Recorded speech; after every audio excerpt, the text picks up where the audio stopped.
Seem to be two sides of public domain adaptations. There's something maybe like R. Crumb's Book of Genesis, where you take the text and then you add the graphics on top of it and bring this kind of graphic realism to whatever the story is.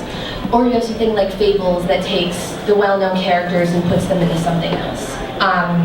As far as I can tell from your work, because the book is more of a philosophy book than it is a narrative, you've created a narrative on top of this.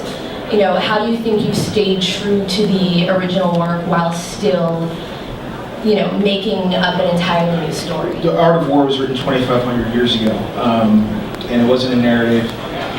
But the person who wrote it, Sun Tzu, I always kind of had a fascination who that actually was. There's actually very little known about him. We know he was a general, and he had one son, and that he was the most successful general in the Warring States period in China.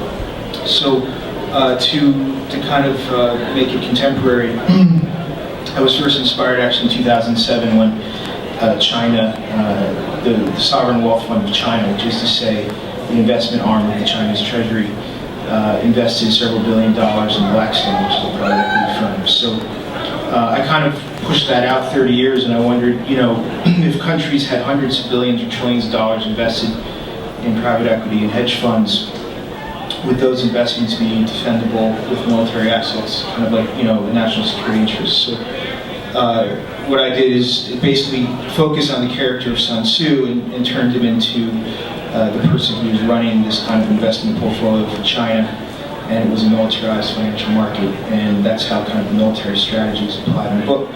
And so we took about 70% of the text and integrated it over 350 pages. So we have, you know, what started as just a 50-page book by Sun Tzu, very dense text.